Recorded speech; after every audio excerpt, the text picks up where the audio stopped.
I want to welcome this esteemed group of leaders who are presenting on the first panel of the day, Global Voices for Climate Justice in a Time of Uncertainty, a really critical conversation.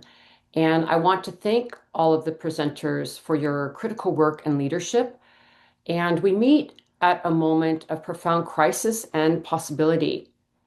The climate emergency, as we know, is not abstract. It's here and it's now. From raging wildfires and deadly floods to crop failures and forced displacement, communities, especially those least responsible for this crisis, are paying the highest price. We are living in a time of code red for humanity. And as we look towards COP30, we need to ask, how do we organize and act in this era of rising authoritarianism and corporate capture? Current government pledges put us on a path towards a catastrophic 2.7 C temperature rise by the end of the century. The trajectory is devastating. And as women, feminists, Indigenous peoples, youth, frontline communities, we really reject this path and reject a future built on fossil fuel expansion, exploitation, and exclusion. We know that this panel is just so important because we need to think about navigating the uncertainty of this moment and exploring how can we center equity, human rights, and justice. How do we push for a just transition that is ambitious, inclusive, and rooted in the leadership of those most impacted in this political landscape? How do we build the necessary pressure to stop new fossil fuel projects and secure real, accountable climate action? These are not technical questions. They are moral imperatives. And so this is really what we want to get at in this conversation is from these leaders, how can we move forward in this moment? And I'm really honored to introduce our panelists today. We're going to be hearing from Mary Robinson, the former president of Ireland, member of the Elders and co-founder of Project Dandelion in Ireland. We'll be hearing from Hindou, Ibrahim, who is the coordinator of Indigenous Women and Peoples Association of Chad. She's also the co-chair of International Indigenous Peoples Forum on Climate Change from Chad. We'll be hearing from Kyte, who is the UK Special Representative on Climate and Professor of Practice on Climate Policy from the University of Oxford from the United Kingdom. We'll be hearing from Alice de Moraes, Amorim Vogas. She is the head of COP30 unit at the Ministry of Environment and Climate Change from Brazil. Then we'll be hearing from Susana Muhamad, who is the former Minister of Environment and Sustainable Development of Colombia. And we were so honored to be with her during the UNCBD at the end of last year. We will be hearing from Flor Newman, Action Empowerment Unit Lead, ACE Gender and Youth from the UNFCCC in Germany. And then finally, we'll be hearing from Cristiana Figueres, who is the former Executive Director of the UNFCCC and founding partner Global Optimism from Costa Rica. And so this is quite an amazing lineup of leaders, and we're so honored to be having you with us today. And we'll start by giving the floor to Mary Robinson. Thank you. Warm greetings to you, dear Osprey, and to all at this WECAN Global Women's Assembly for Climate Justice, the path to COP30 and beyond. As you know, Osprey, I have a long association with WECAN. I remember when I established my foundation on climate justice, we were able to get delegate badges to get into the blue zone. And I made a point of always leaving the blue zone and finding out where WECAN were meeting. You invited me to those early meetings, and it was so interesting to see how you centered Indigenous women as being fundamental to understanding the climate and nature problem, fundamental to climate justice. And I did learn a lot from those early meetings, listening. And you also had some very good young people involved, and you persisted over the years. You and WECAN were a presence at Climate New York City Climate Weeks. You were such a presence in particular at COPs. And remember, Osprey, there weren't too many of us that were talking about climate justice in those days. It was a little bit of a minority sport, if I could put it that way. But by persisting, by showing the relevance, by showing that it is a holistic approach, it brings together everything in a very important way of showing the intersectionality, the injustices, the layers of injustice, that the climate crisis affects the poorest countries and the poorest communities, the small island states and indigenous peoples much earlier and consistently much more severely, and yet they are not responsible. And then, of course, within that, the gender dimensions, that women often are not at the table. They don't have capital or training or resources, and yet they are the ones making their communities resilient. And then the intergenerational injustice, which young people, even school children, with our Fridays for Future, have been emphasizing. And the injustice to nature, which I think we're increasingly aware is an injustice to us all because we are nature. And that's the big lesson from the Indigenous peoples worldwide. I'm so glad that we're now even more linked together with Project Dandelion. We're all dandelions. And I'm sure, Osprey, you felt, as I have, that it really makes a difference. I've noticed during Climate Week in New York or during COPs, women wearing the dandelion pin are all affirming each other. We're all growing our strength by recognizing how important it is to be together, to work together, to affirm each other, to lift each other. And I have enjoyed lifting WECAN because it so deserves to be fully recognized as being a pioneer in this area of climate justice, and always learning, always questioning and showing that we have to stay true to our values. And I think it's really important that we continue to grow that strength, grow it at COP30.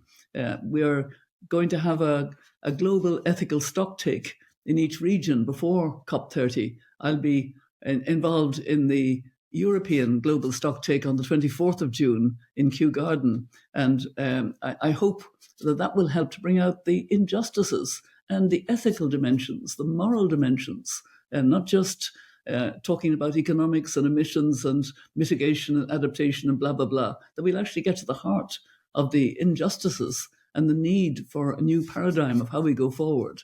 And I think we can be guided, believe it or not, by human rights.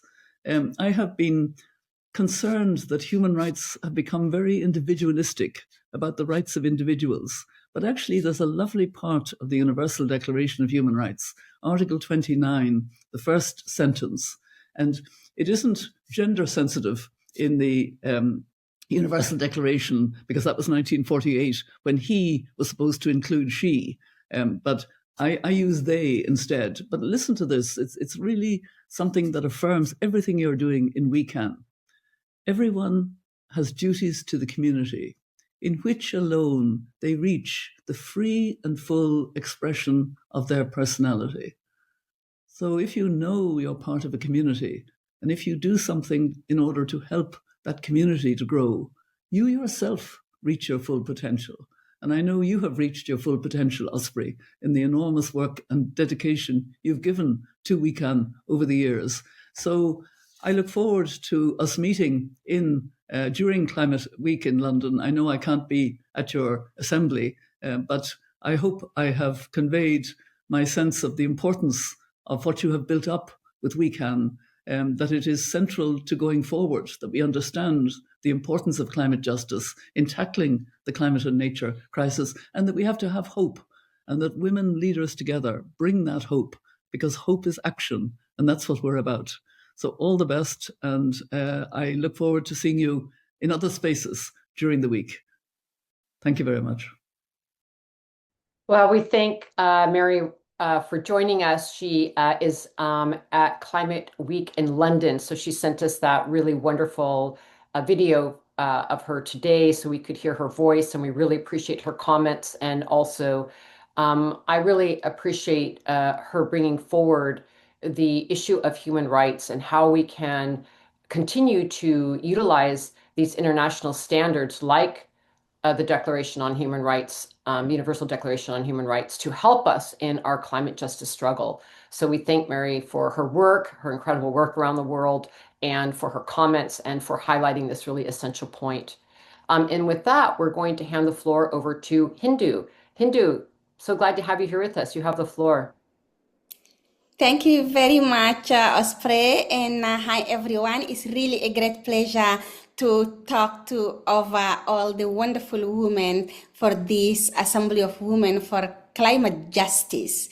I'm also joining you from the London Climate Week, where I will see Mary later, and I really hope I will see most of the wonderful women that are fighting for the climate justice there. So actually, I think in this world of uncertainty, in this world where we are seeing the injustice growing up around all the places, of course, the men are leading those injustices. And you can all agree with me, if they give that to the woman, maybe we can lead more to the respect, to the living in harmony with the nature, living in harmony between each other, because women can understand as sisters, as mothers, as whatever wife, that we wanted to protect our communities in general. And this is also part of the justice. It's not only about the climate. Climate is our own planet. Climate is everything, from the city, from the rural area, from all the rest of the places. And we need peace to build our planet as a better place. And this is like what really come to me in mind when we talk about climate justice today. And that's also why I say, like, okay, maybe if as women we come all together, yes, we can, because we can do that. We know how to do that. And we need just to be into the driving seat. We need to get into decision making.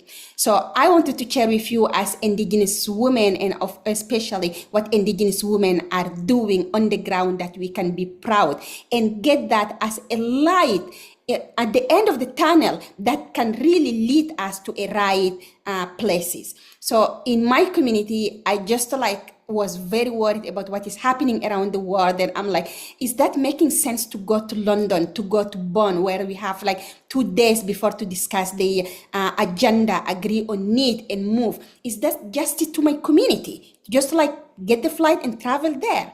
Maybe I can stay home. And then I get a message from my team back home that's sending me a beautiful photos and videos of the tree that nursery we are doing are growing. They say Hindou, keep going. We are there. We are keeping the nursery to be good. Doesn't matter from the flood that we faced last year. Doesn't matter that the rainy season is coming right or not. We are there to keep our environment healthy. And we need your voice to be there and tell them we are acting. We are not sleeping. We are not just going there and being there. We are acting. They have to understand. Maybe we do not know when you travel what you are doing, with whom you are speaking. We are watching the photo of the people that we do not know, but we are acting, and we wanted you to take the message there and tell them that we are doing it. Imagine just so I get the press choosing if I go to Bonn or go to London, because I really choose to come to London is less than a week. And I get this message, and I get all the energy from all the women from the communities, all those Indigenous women just fighting back. So I think if we all come together, we can get this light and come to those spaces and tell them women are acting for real. And you, the rest of the world, you have to follow. You have to give us the space. So in the way to Belém, we just have 5 months, even it's not 6, because this month is ending already. And we have many places that we have to go and speak.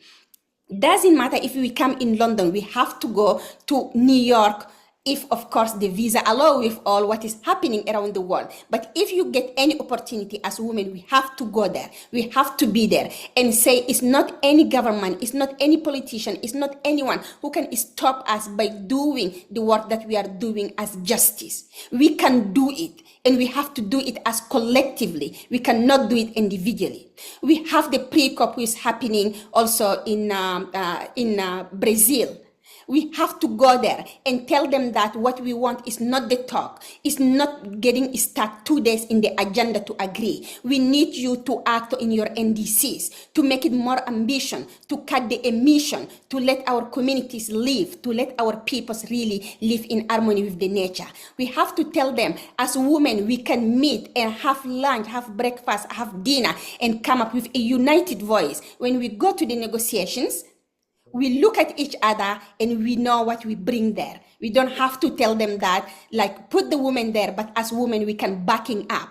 We have to stand up and back up. Women stand for women, and let the man that understand we are united in this negotiation. We can make the just transitions equitable, just for the women, for indigenous women, for indigenous communities. We do not allow them to grab our land. We do not allow them to use the just transition on the name again of the greenwashing to become more rich and to give into the big companies, to create a justice where the countries like mine, like many countries in Africa who do not have access to water, to electricity, to use the just transition to get the access to the basic need, to restore the land. We can fight with them in the new program of the TFFF, the Tropical Forest Forever Facility, that to be not only 20% to the indigenous peoples, but more than 20%. And this revenue, if it's become a reality, go directly to the hand of the women, to the hand of those who are impacting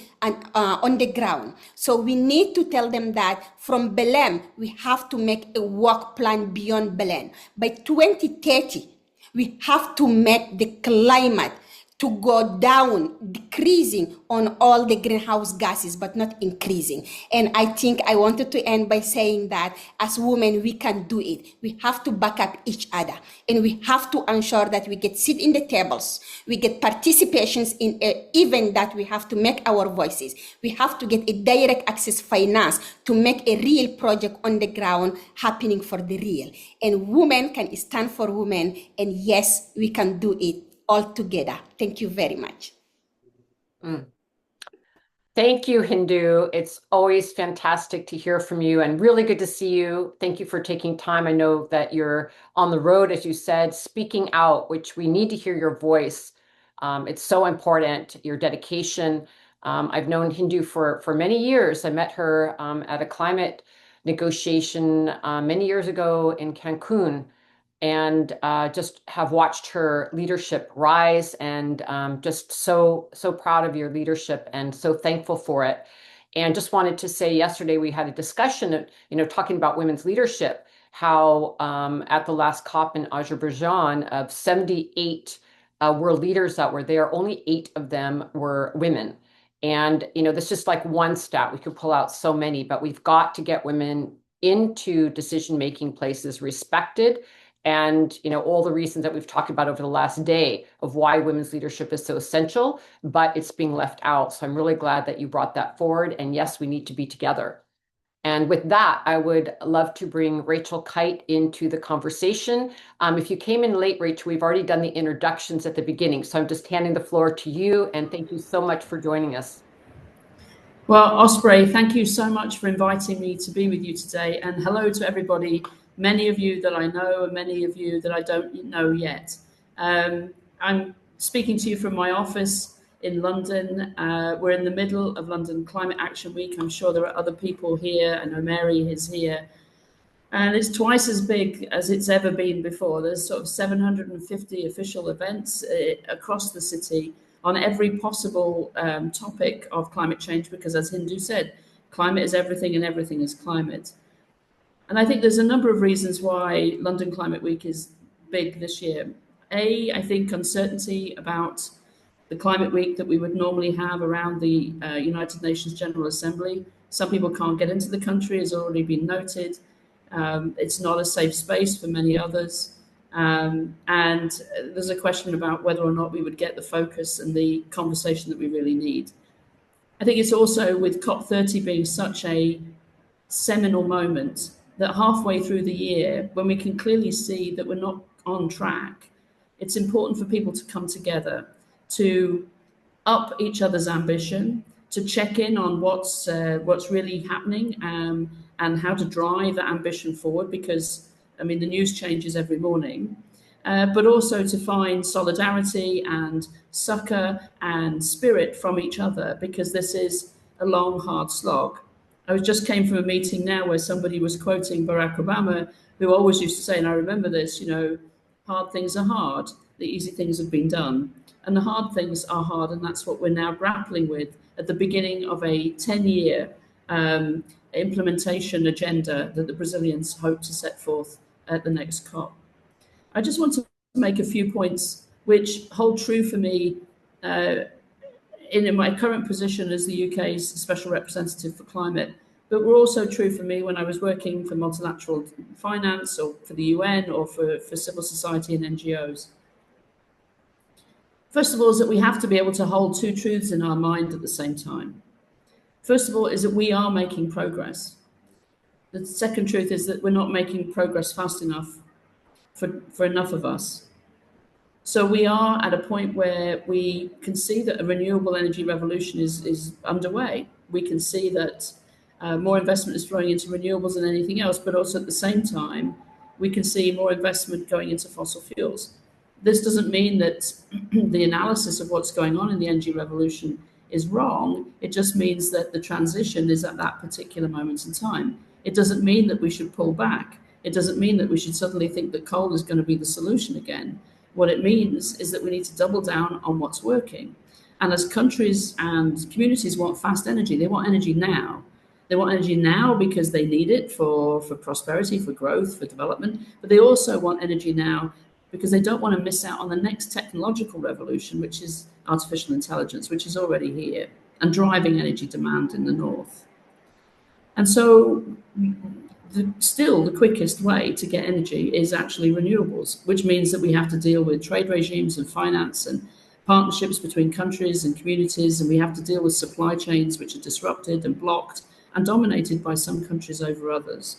And we've got to be able to do that while the clouds are gathering above our heads as the geopolitics become more and more complicated. But it doesn't mean that we revert to an old form of energy that didn't take care of everybody, certainly didn't take care of many women on low income. So can we be good enough, smart enough, clever enough to hold two truths in the same mind? I think that most women leaders, whether it be at the community level, city, country, or internationally, are able to do that. The second thing I want to say is, I think taking off a little bit of what Hindou is saying, we got to show up. You have to be in the room. You have to be outside the room. You have to be thinking ahead. We have to use the alliances that we've built over the last 20 or more years, and we have to be in solidarity with each other. If you sit in a room and something doesn't get said, then you have to say it. I was in a room at COP20 on adaptation, and I haven't been in many of those rooms because I've been focusing on finance and energy in the last few, but now as a representative of the UK government, I was sitting in an adaptation conversation. And I leaned over to Sinead Walsh, who is the Irish ambassador for climate, who's a long-standing colleague and a great asset to climate negotiations. And I said to her, I said, nobody's mentioned women once yet. And she said to me, no, they won't unless we do. And I think that's the point. We still have to, at these roots of systemic changes that we're dealing with, make sure that that systemic change is based on a different concept of equity and justice. And that means the woman's voice will have to be heard. And we will have to say it. And we will have to be the ones to raise the point again and again and again. And yes, you will be lonely sometimes. You will be the only woman in the room, the only Indigenous woman in the room, the only woman of colour in the room, but you will have to be the one to raise it. But when you come out of the room, you have a network like this that will support you. The third is finance. The finance is flowing, but it's not flowing enough. The finance is flowing in the wrong direction in many parts of the world. Debt service dwarfs the amount of finance that goes into countries through development or development assistance or other form flows. We also know that finance is not flowing down to the people who really need it. The amounts of finance that are flowing into adaptation are far too few. We can't get carbon markets growing at scale yet, although I'm optimistic over the next 2 years that we can do that with integrity at the very heart of that. And that's a lot of what I'm doing here this week. And we have to deal with the fairness or the unfairness of the current system. And that's difficult to do when the boards of the multilateral development banks, the international financial architecture are now split. We have lost the consensus of what we're trying to do because of the stance of some powers. But it doesn't mean that it doesn't need to be done. And my Foreign Secretary, David Lammy, made a speech in September of last year at Kew Gardens, and you can look for it on YouTube, where he talked about putting climate and nature at the heart of UK foreign policy because, apart from many other things, including the fact that nature is at the heart of our productive economy, that we would be able to reset our relationships if we were to put nature and climate at the heart of our foreign policy. So that's my day job now. So the time for women has always been now, but now more than ever. It is getting complicated, it's getting hard, things are getting sticky, things that should be moving fast are moving slow, some things are moving in the wrong direction. But overall, there are more of us who believe that we need to act now radically in order to protect ourselves, our children, our families, our communities, than there are those who think that there is nothing that can be done. All of the polling shows that people believe that climate change is here, it's happening, it's having a negative impact on their lives, and that they could prosper more if they had cleaner air, cleaner water, affordable electricity bills and services that meet their needs. But they often feel that they're isolated and that not everybody feels the way they do. And yet we do. And so it is in networks like this where we come together and show the power of we can, we the ones who know, we the peoples, as the UN Charter says, we are more than they, and we have science on our side. So from my humble role, helping the UK government connect as a pragmatic partner, I send you all my love and solidarity, and I look forward to seeing you in the months to come. We have much to do for each other and for ourselves. Thank you. Wow, thank you so much, Rachel. So appreciate your leadership and seeing you in all these different leadership roles over the years. And just thank you for your dedication and your strength. I really appreciate you bringing forward the issue of Climate Week in the U.S. Since I'm in the U.S. and the very challenging situation that we're in. And I just wanted to comment that we were talking yesterday about how with the United States pulling out of the Paris Climate Agreement again with this current administration, that it's not just a policy failure, it's a moral failure at this point. It's a radical failure because of the signal it gives to the rest of the world and to polluters. So it's important in this assembly that we keep putting a spotlight on our geopolitical situation and be frank about that. And I just wanted to make a few other comments about, that you were talking about how important it is that we keep having women in these spaces and recognize the fact of women's leadership and gender diverse leaders. And we were noticing how during Bonn, there was the release of the agenda from the COP30 presidency that had left out gender commitments. And it's something that we're working on at the Women and Gender Constituency and other spaces. But we need to keep pushing governments to keep remembering that focus. And then lastly, before we hand the floor over to Alice, is that you are such an incredible expert on the energy transition, and we don't need to get into it now, but just wanted to flag, because we are a climate justice space, how much we're working to not replicate the same extractive economy when we go to renewables. And I know you know a lot about that, but just wanted to mention that we're well aware that we need to make this transition, but how we do it and how we respect Indigenous rights and human rights and not continue the extractive, overconsumptive economy is also a part of that scenario. And I know that you know that, but just wanted to mention that, and we can have that in the discussion. And I would love to hand the floor over now to Alice, who has also already been introduced, and you have the floor. Thank you, Alice.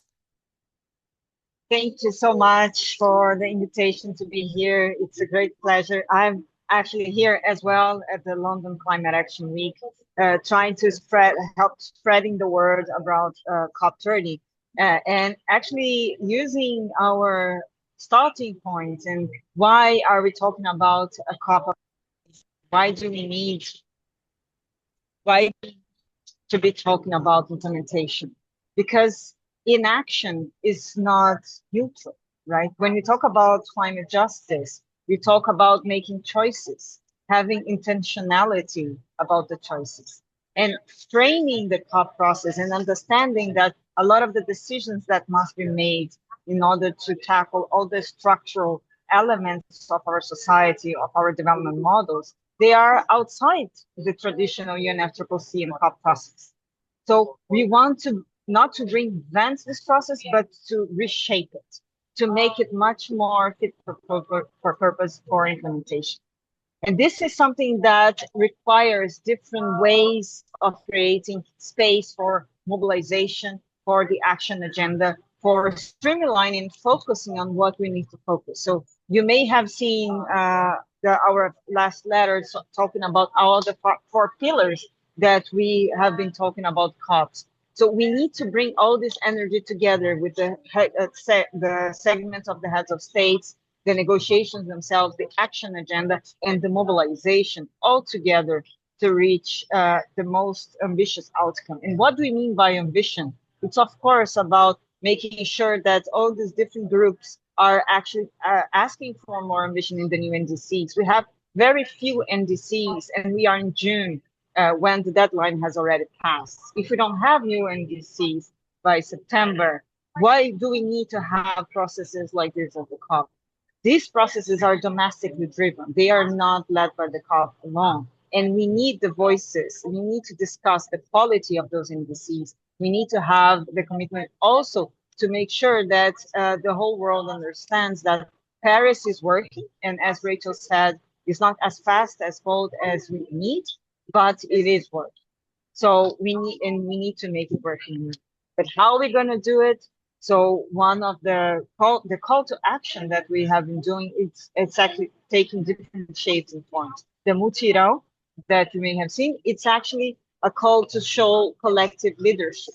We need, of course, decision makers to take the right decisions and to incorporate justice with intention in the target setting, in their prioritization to loss and damage, to adaptation and so on. But we also need to understand that communities need to have the driving seat of this vision on how we're going to drive, how we're going to change the realities on the ground.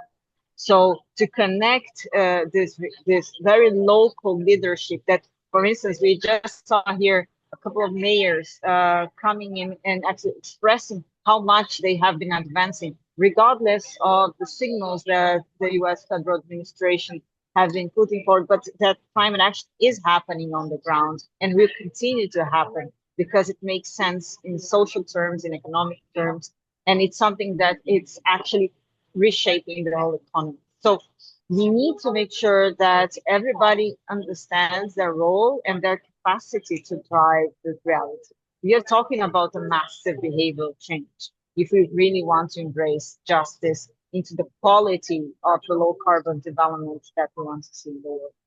So I just wanted to say by the end that I actually had the privilege to be with Mary Robinson and Minister Marina earlier today, exactly in that global ethical stocktake event that she described, which is actually a very provocative innovation that we want to bring to this process, which is to talk about ethics, to talk about values, to talk about moral issues as part of the COP process. So I want to invite you all, and we can, to have your own global ethical stocktakes. We are going to be working around the world and having different regional ethical stocktakes. We want to bring that into the process because in the end of the day, it's not about just getting the policies right. It's not about the technologies. It's not about the finance only, but it's also about values. And we need to bring that intentionally to the COP process. So I invite you all to learn more about it. It's in the COP30 website. We have more information. We're going to share more as we go. We just launched it today. And I would love to see at the African Climate Week, not only the London Climate Action Week, all these movements around action. We need to act fast, and we need to be bold, way beyond the COP process, because in the end of the day, we are talking about a deeper structural decisions that will shape our present and our. Thank you so much. Thank you so much, Alice, and especially I can see you're on the move at Climate Week, and I wondered if you are going to stay on for a discussion or if you have to leave, because I had a quick question, but if you need to leave, then I'll ask you now. Can you stay on or do you need to leave? I still have 12 minutes. Okay, I'll ask you a quick question now, if that's all right with you.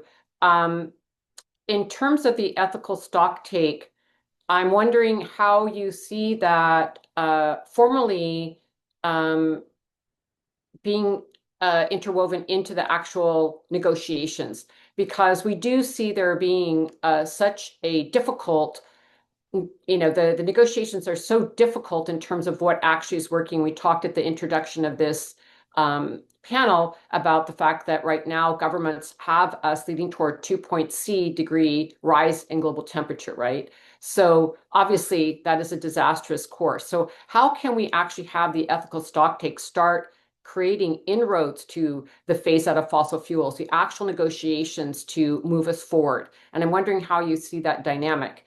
And then the other thing I want to ask you is about what you can tell us about the COP presidency's commitment to really highlighting the gender action plan at this COP and the gender commitment. If you could just comment on those, and thank you presenters who haven't spoken yet, just to give us this moment to find out these things from Alice. Thank you, Alice. No, thank you. I will start with the second question. So for those who have been involved, you may have seen that the COP presidency actually has proposed a gender event, and we even brought our highest gender representative with the Minister of Foreign Affairs to Bonn, which is something that it hasn't happened before, to really show the centrality of the gap discussions and negotiations there. So one of the elements that we got, so this is definitely a priority, but one of the gaps that we are seeing and that we know, we understand the criticism on, for instance, on the action agenda and the lack of explicit gender action points, is that we need to mainstream that in all different elements of the action agenda, right? So this is, of course, it shouldn't be a trade-off, and we understand that we need to be as explicit as we can in all the individuals and all the groups that we want to highlight. But we also need to be very practical, and we need to shape all the different fronts that are out there. So the invitation for that is to actually come in and join the process of shaping up the action agenda in all the 30 objectives that we put forward. So in discussing transitioning away from fossil fuels, what are the gender lenses that we need to bring into that discussion? When we are talking about forest conservation and protection, how can we make sure that when the solutions that are proposed, they have a strong gender lens out there? When we talk about education and green skills development, how can we bring that with the gender lens? So this is the invitation to shape that process. We want to make it as inclusive as we can. And not only that, we want to lead and reflecting the will, the political will of the society. On the global ethical stocktake, so this idea is to have actually a summary of the different global ethical stocktakes events that are going to happen in each region. They will not be only like small events that we can organize ourselves along with Secretary General Guterres and President Lula and different focal points in the region. But we want to make sure that the voices of the people of the region can be heard from now until the lane and not only in the lane. So for that, I mean, to bring this energy into the negotiation room, to be seen, to be heard, it's something that has to happen every single day. And that's the spirit of the global ethical stocktake. So we want to break the way it's shaping up. It's actually bringing culture, bringing poetry, bringing philosophy, bringing faith leaders, bringing different narratives and ways of approaching the challenges of implementing the GST, as you have seen, the global stocktake, which is something that countries have already agreed in Dubai at COP28, but we still don't have a clear pathway to implement that. So there will be different opportunities to engage, but those voices, I mean, COPs are not meant to be, or they're not designed to be, let's say, very open. They're difficult for those who don't follow, who can't be physically there. We want to change that to help give a bit of our contribution to think about COP as a process and not as a conference alone, and give this opportunity in the different regions and with different forms and shapes and languages. So that's a bit of the legacy we want to bring with the Global Expo Stocktake. The idea is to have those events throughout August and September. So yeah, keep an eye on that. We're going to share more information. Thank you. Thank you so much, Alice, for your leadership, taking time with us, and for answering all of those questions. Thank you so much. We really appreciate your time, and we know you have a lot of work to do between now and COP30, and we hope you have all the support you need for that work. Thank you so much. I'd love to hand the floor now to Susana Muhamad. And Susana, we have introduced you before if you weren't on earlier, but welcome. So glad to see you. Thank you so much. It's really, really amazing to be here. Thanks for this effort. I love the idea of Global Women's Assembly. I think we should assemble more. There is a theater play from the Greek times, from Aristophanes, that is called Women Assembly. And it's about what happened if women were at the assembly in the agora in Greek times. And I think it's so modern and important because we have to gather from our experiences and energy as we are approaching this amazing intersection in time, where for the first time we're going to be having a COP30 in the Amazon. I think there is a perfect juncture that speaks about the relationship between ancient cultures, nature, and climate. But climate, I will start calling it the civilization change. The climate problem is a capitalist problem. It's an economic problem. It is a power struggle. That's what is at the center of the climate issue. Climate is not something outside us. This transformation of the climate has to do, as you all know, with the type of economic system and the system that is being fueled by fossil fuels. But that system at the structure has a power struggle. And what I see from the COP process is that we talk about shifting the emissions. Even last time in COP28, we were able to speak about shifting away, transitioning away from fossil fuels. But that's not near enough of what is required, because what is required is actually a whole system change. And that means going at the heart of the economic system and its power structure. We don't discuss in COPs about this. And we think that the paradigm behind it is that if we make all our best effort, and especially at national level, we will be able to bring emissions down.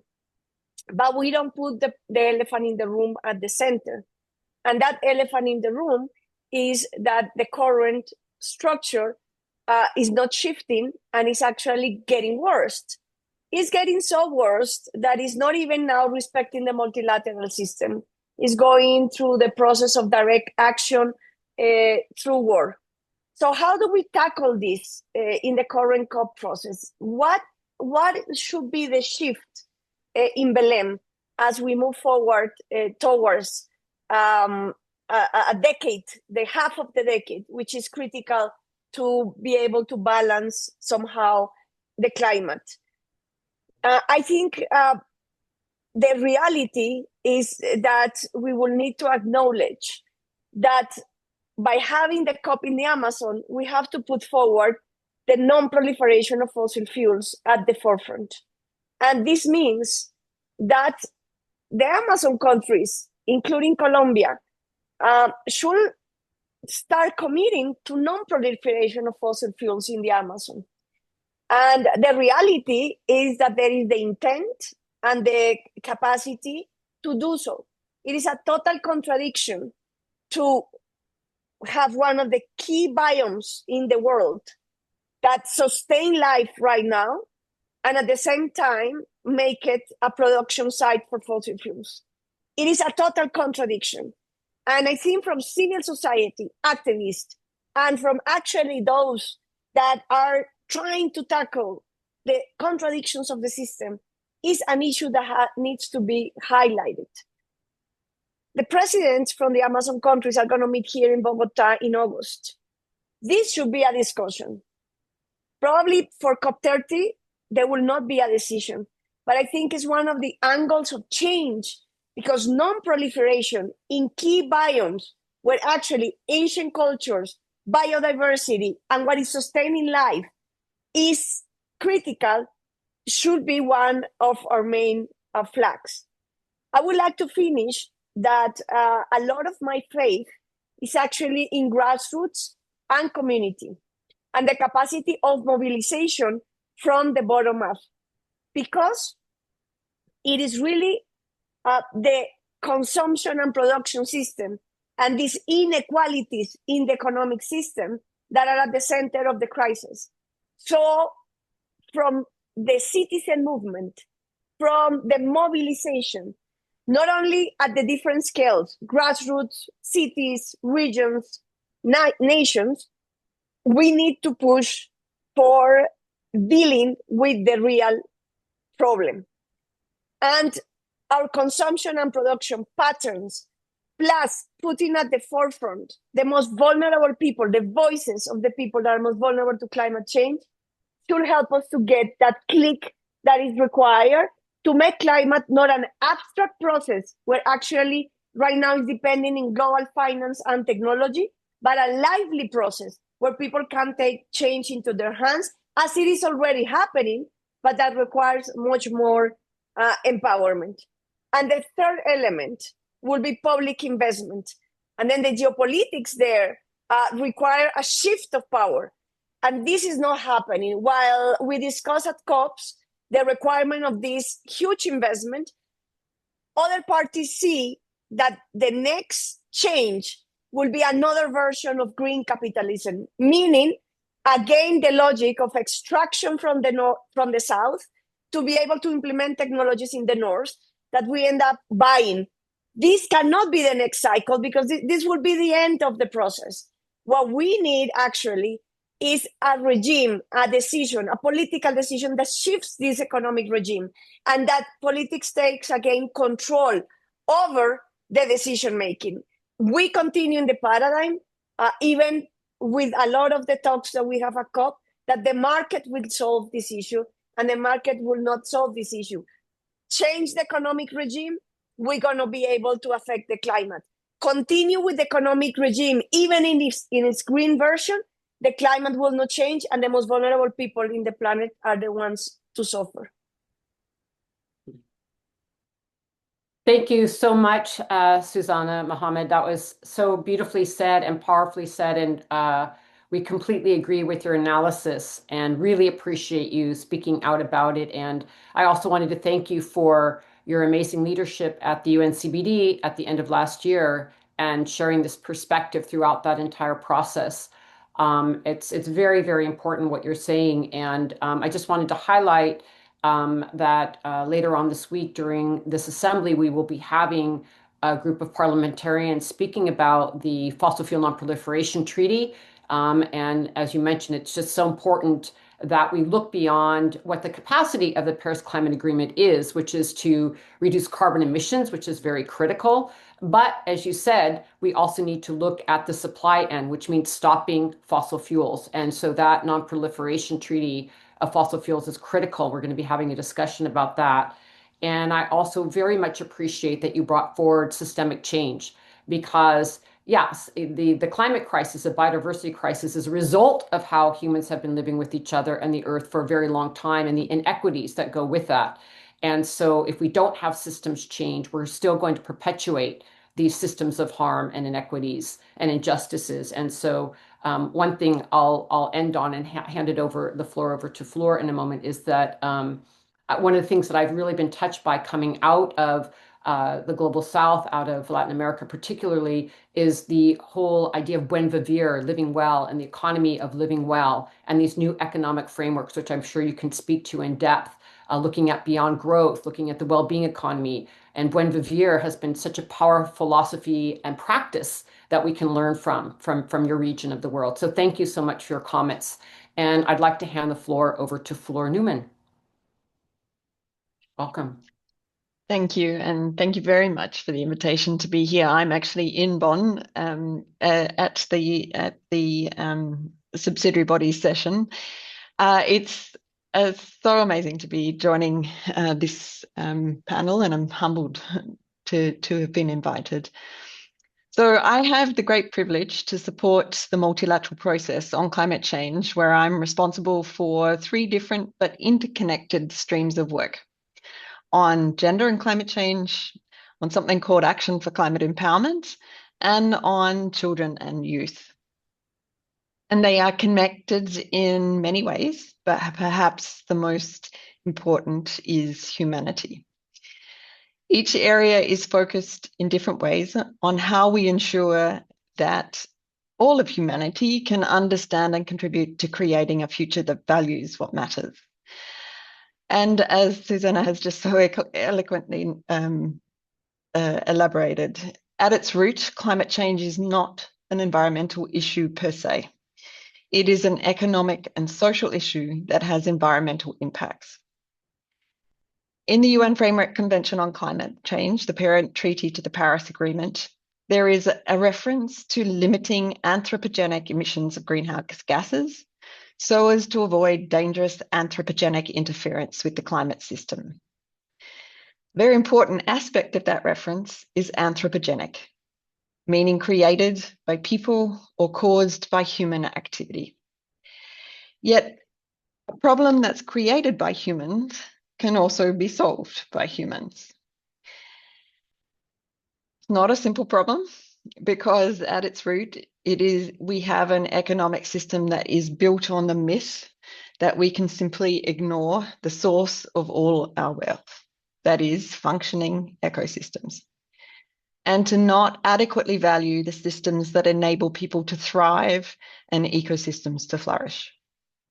These undervalued or invisible systems include the care economy, where the estimated monetary value, if you wanted to instrumentalize it, if the estimated monetary value of unpaid care work that is largely performed by women around the world is estimated to be as high as $11 trillion. And it is absolutely essential, that unpaid care work, for the functioning of our economies and societies. So I'm excited to share that right now in Bonn, Germany, governments and civil society organizations are for the first time thinking about and have put in writing the connection between the care economy and climate change as they begin developing a new gender action plan under the multilateral process. And for me, to Rachel's point earlier about progress, this is progress. It may not be fast enough, but it is absolutely progress. And a reason for hope. Likewise, they're exploring if and how to connect the work of women, environmental and human rights defenders into the action plan.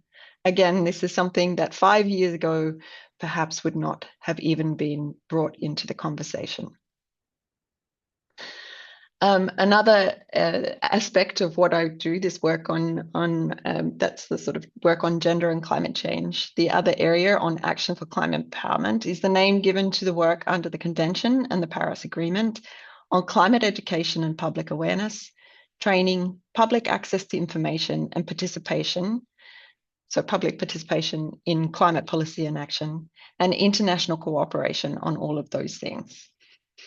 And when I first took over the responsibility for this work, I'm a lawyer by training, and I looked at how this article was placed in the convention.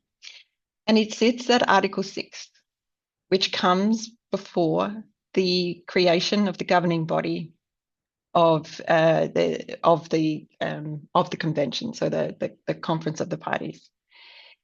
it was understood by the architects of the convention that in order for the systems change that it was needed, that was reflected in the convention about avoiding the dangerous anthropogenic interference with the climate system, that in order for that to happen, governments needed to invest in climate education and public awareness training. And this here was not just the training of scientists, but the training of lawyers and financiers and actuaries and anyone who was involved in the economic system.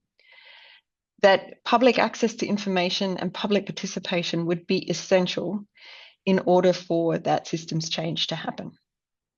And that this couldn't be done by governments on their own, and that international cooperation would be needed. And this more recently, so that was 30 years ago, more recently, that was reflected in the Intergovernmental Panel on Climate Change's report, the latest assessment report, AR6, in which they stated that rapid, far-reaching and unprecedented changes are needed in all aspects of society to coexist with climate change, which is already happening, and avoid its worst consequences. And that the choices and actions implemented in this decade will have impacts now and for thousands of years. And so inclusive and effective social dialogue and stakeholder engagement that leaves no one behind is necessary when applying, when looking at how the work that's regulated under the Convention and the Paris Agreement. So nationally determined contribution, these things, these national climate plans, which are economy-wide climate plans, because the climate change is an economic issue that also has impacts on every aspect of society and economies. So these need to be economy-wide plans, and they need to be engaging the public and in development and implementation. But public, this is not unique to climate change, but and climate policy. Public engagement and empowerment is not necessarily a skill of all governments, and so this is an area that is looked at through what is known as the Glasgow Work Programme on ACE. One of their aspects is looking at how to improve public engagement and empowerment, and also climate education. So here, again, because climate is not only about climate science, climate education, and this it links to the comments about the ethical stocktake. Climate education is about philosophy. It's about critical thinking. It's about civics engagement. It's about law. It's about understanding that you can't have growth on a financial growth on a world that is 3.5 degrees hotter. It's knowing that if you are providing financial advice, that advice needs to be taking into account the reality that the system that we live in is being changed by the choices that we've made around the use of fossil fuels. And I think this is, the point that Rachel made earlier about the ability to hold two truths. This is as much about climate education as anything else. This ability to be able to think critically and to be able to take on the challenge of understanding the systems change that's required. So, and the final aspect of what I do is to support the work on children and youth engagement in climate policy and action. And again, this links back to something that Mary said about human rights and community, and the need for the understanding that children, for instance, have the right to understand and know what's happening and to be engaged in different ways, met where they're at in climate policy and action. And that is a challenge that is really only just being acknowledged in the process, but is now being acknowledged in the process. So I would just end by saying that the urgency, scale, and complexity of what we need to do to address the climate crisis also means that we need to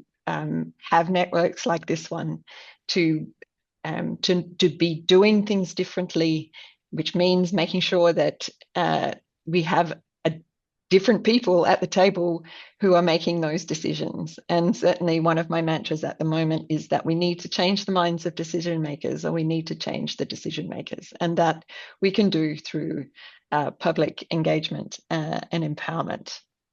So thank you. Thank you so much, Flor, and thank you for all your incredible work. Flor has been at this a very long time and very, very dedicated inside the process, as you can hear. And we sort of view it as an ecosystem where we all need to be in different places, all moving towards a collective goal. And so we really acknowledge, Flor, the incredible work that you've done from inside the belly of the beast, really, and helping to push forward climate justice agendas, ensuring that gender commitments are made. You've really been such a force for that. The youth, as you mentioned, and education are highlighted. So I just really wanted to thank you for the incredible work you've done to hold down the ground, if you will, in a difficult space, and do so with grace and commitment. Thank you so much, really, and for joining us. And now we're going to hand the floor over to Cristiana Figueiras. Osprey and I were recently at an event whose leitmotif was the Japanese art of kintsugi, which is the art of repairing broken pottery by putting it back together, mending the cracks, but to do it with gold so that the cracks actually add to the beauty of the pottery.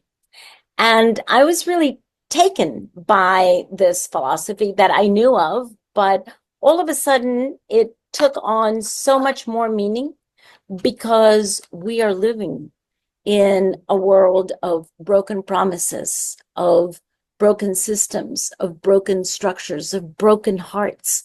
We're living in a world of total uncertainty where we have no idea what tomorrow is going to bring. We have no idea what we would be able to do in a world that we cannot predict. So I would just like to be inspired for a few minutes by kintsugi, because in a world in which we realize that we cannot control any external circumstances, we can never control them anyway. That is just a fact of life. But especially now, external circumstances are really happening so fast and so strange and with so much impact that there's no way that we can control or in fact even influence external circumstances. So in that world, what can we do? Is there anything that we can control? Is there anything that we can influence? Well, my sense is yes, we can control our own thoughts, our words, and our actions. And interestingly enough, as we develop that capacity to control our thoughts, words, and actions, we begin to have an influential effect on the external circumstances. So let me use kintsugi to explain this concept. When there is a piece of broken pottery, masters of kintsugi will not throw the pottery out, throw the ceramics. They will actually gather all the pieces with care and, dare I say, with love. Because they know that this can be brought together again in a different way, certainly in a different way, but that it can actually be greater, more whole, and more inspiring than the original pottery. That is the first lesson for me from Kintsugi. Because what it tells us is that in the face of broken systems and broken hearts, we can actually choose what mindset we use to respond to the brokenness that is in front of us. If we assume that the brokenness is there to stay, then we've given in to that and we're not bringing anything additional to those external circumstances. If, however, our mindset is one of flexibility, adaptability, malleability, where we're not attached to a specific outcome, not attached to the particular original shape of the pottery, but rather we allow for a change state to emerge, which starts with a change state of being with ourselves and with others. And we begin to understand that all the brokenness that we see out there in the world is very painful. And at the same time, if we choose to, it can let in the light.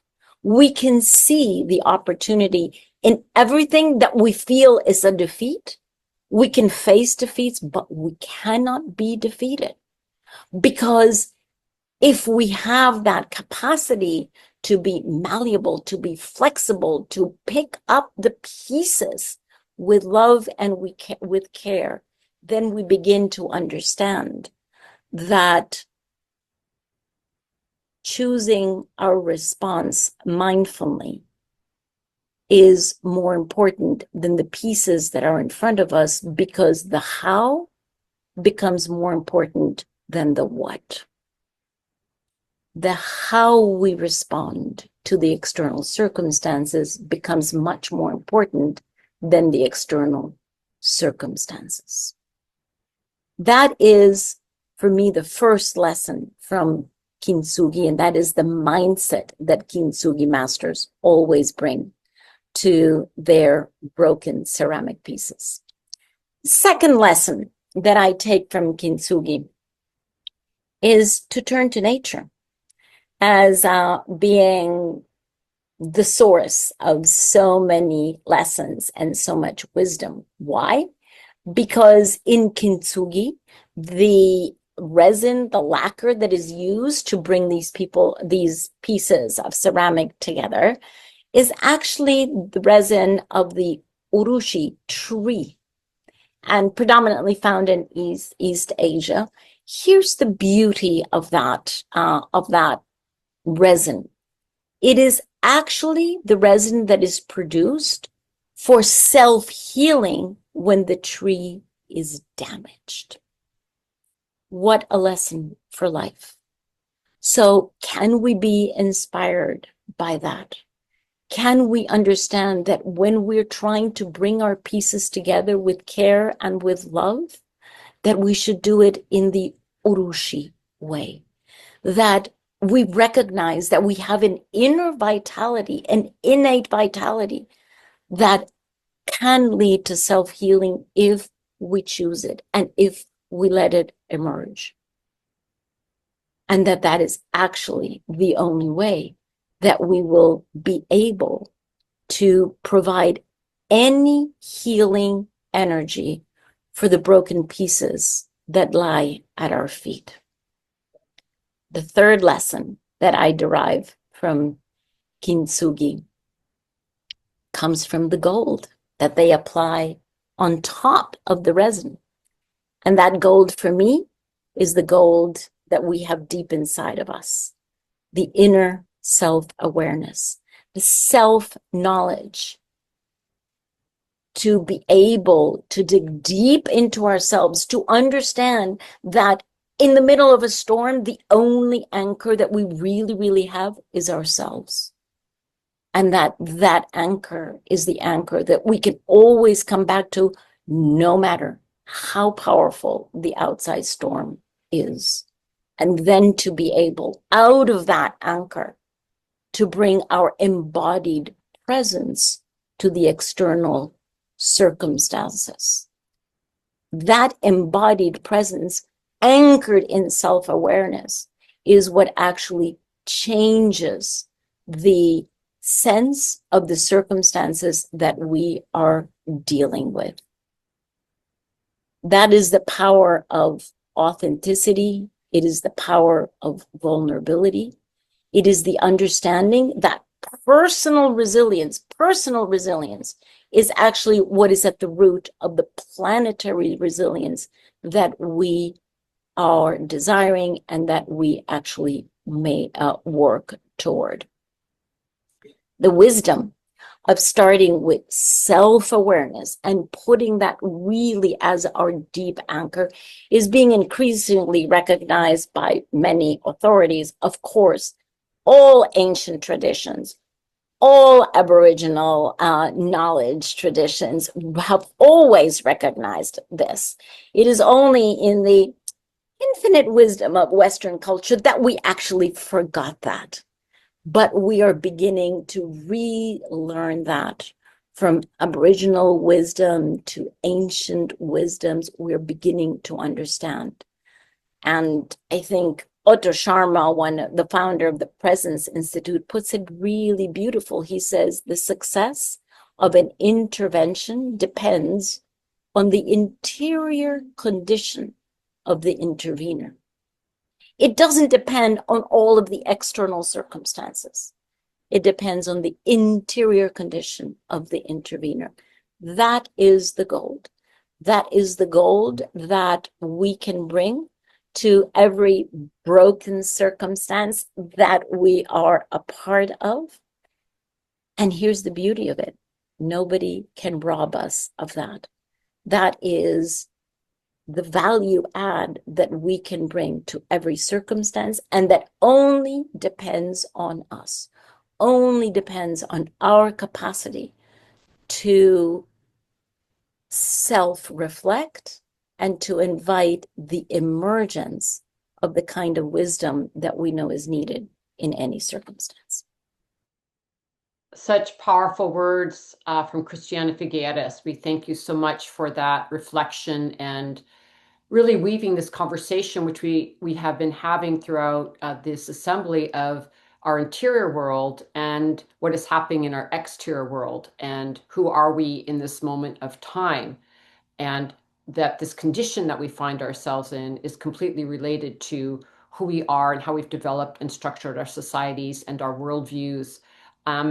And what I'd like to do, since we still have Hindou here and Susana and Flor, in just the last moments we have for this panel, I would really love to hand the floor back to you, beginning with Hindou and then Susana and then Flor. We just have like a few moments. If you could take a minute or two for any concluding remarks, we'd really love to hear from you after you've heard the full session.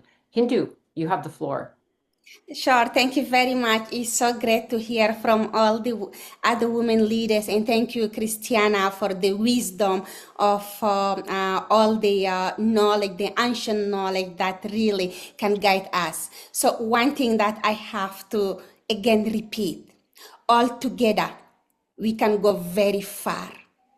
Alone we can go faster. That's what we say in African proverb. So all the women together, backing each other, we can really go very, very far. And we need to show up. Doesn't matter that they try to tell us it's not working, but they cannot know until it's work. So we have to lead the way. And as women together, we can lead the way.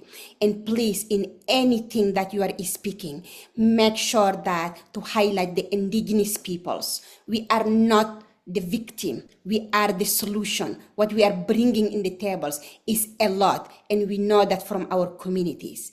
And Belém is going to be the COP in the home of indigenous peoples.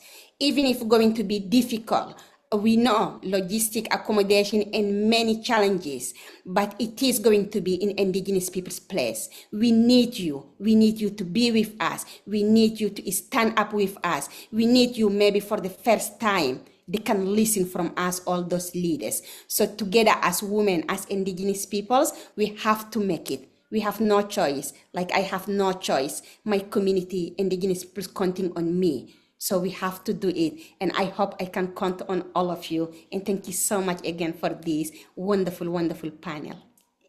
Thank you so much, Hindou. We thank you so much for your work and your leadership. And to be sure, we are standing with you. We will show up. We will be with you. We stand with you. And we thank you for your leadership always. And yes, Indigenous peoples are a climate solution. It's so powerful to continue to reiterate that. And with that, I want to hand the floor over to Susana Muhamad. Thank you. Thanks for all the reflections. I have been also reading the chat. So I thanks all the women that are participating and putting their comments. I would like to highlight two aspects additional or in complementation to what I said. There was somebody in the chat called Arabella. She's actually pointing in very wise words what I was working to frame, and I think she said it better than I did. So actually, I like to acknowledge that and say that what we are seeing is a crisis by the system, by an economic system that is exploitative of people, exploitative of nature, exploitative of one culture over another. So colonialism, patriarchalism is at the heart of this process. And we keep going around trying to not see the power at the center of that. But how do we shift it? I think I agree with her that the first step is to name it as it is. And it's difficult because that puts people into danger.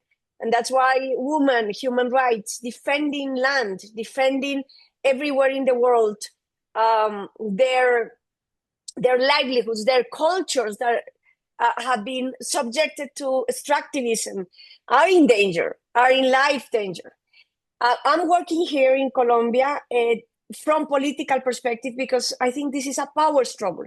So it is also in the realm of politics, but I agree also very much with the people that have talked in the chat. That is a cultural issue.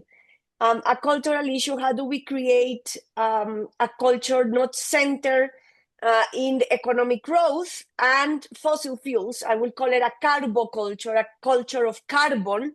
All our life are intersected by carbon and by fossil fuels. Everything we do in modern society, and not every culture, the mainstream, because there are cultures that are not dependent on this carbon culture. How do we shift it towards a bioculture, which is a culture where you put life at the center and life in a transcendent way? Life meaning the planet is alive and we depend on it.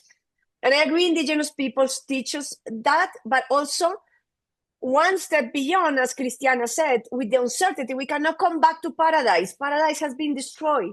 We're going forward to a very uncertain world. So what is the world in these conditions that we can create around bioculture?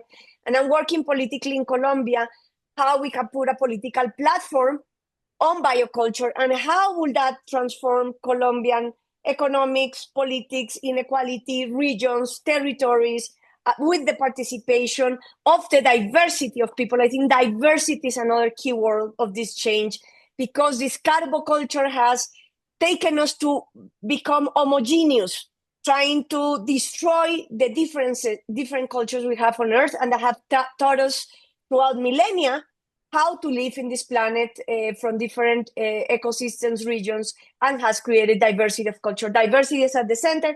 I hope in COP30, diversity can be celebrated, but can also become part of the central discussions towards avenues and roads of change. So thank you so much for your reflection, for your participation in the chat, and for this very amazing discussion in this panel.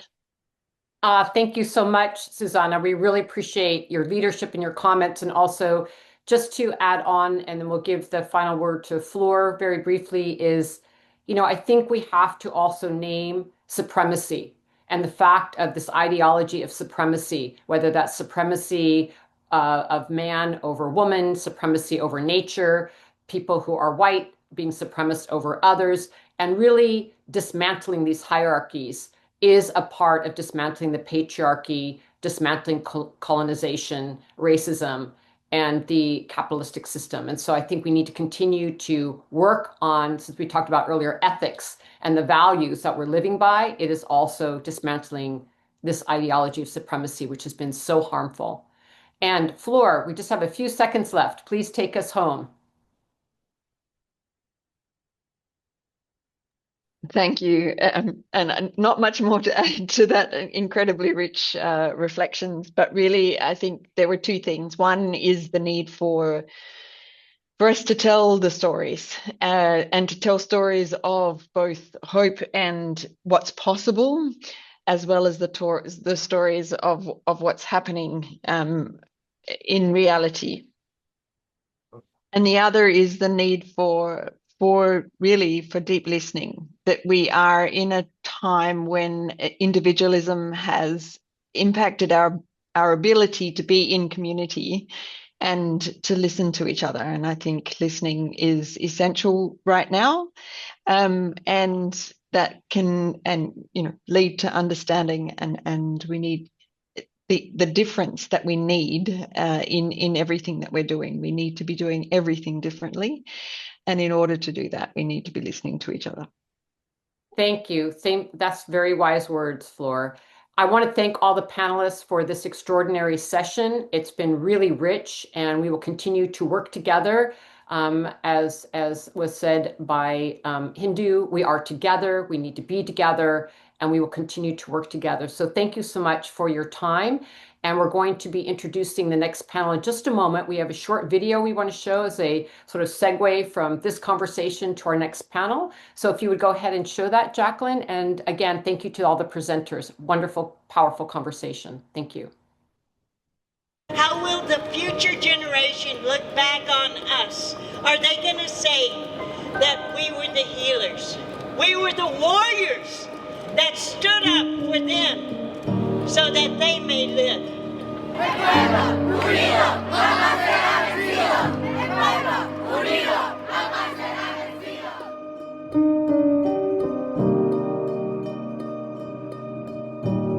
In this time of colliding crises and failing infrastructures, worsening climate disasters, I do believe we have a time to act, to ensure a fast, fair, and equitable phase-out, and ensure a planet for current and future generations.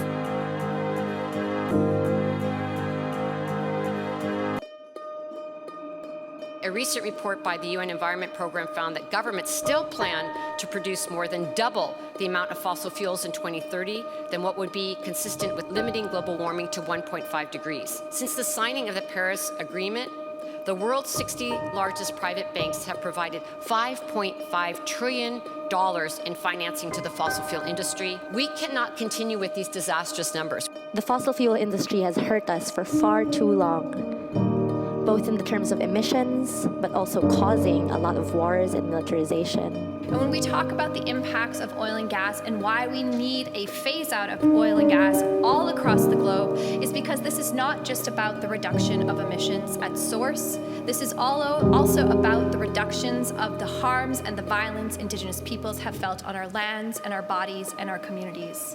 It's crystal clear. We need a concrete, binding plan to end the expansion of new coal, oil, and gas projects and manage a transition away from fossil fuels.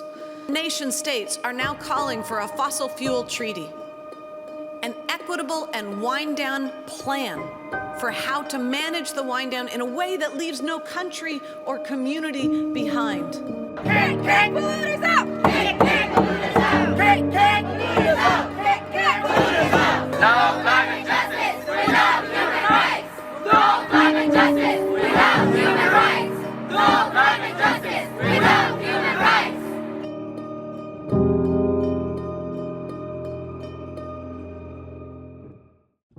Nós, mulheres, precisamos continuar avançando juntas. E juntas estamos aqui também para apresentar soluções. Whether it's on the front lines of resistance to fossil fuels, protecting and replanting forests, creating food sovereignty networks, or advocating for transformative climate policies, women are leading the way. It is code red for humanity, and we're drawing a red line to say no more to sacrifice people and no more to sacrifice zones. We need to decolonize these spaces because, like, if the planet is still alive, it's because we, the women, are taking care of our lands. The message is quite clear. Feminists, frontline activists, frontline women, indigenous people have long had the solutions, are advocating for these year in, year out, and it is time we heed to their leadership because we have long run out of time. E viemos fazer clamor. Não há possibilidade de barrar as mudanças climáticas sem considerar os territórios como solução número 1. Pela terra, pelas águas, pela floresta de pé, não podemos derramar sangue indígena no chão. We're enacting things in the Ponca territory like the rights of nature because we know that we as human beings are not separate from nature. But at this moment, we are nature protecting itself.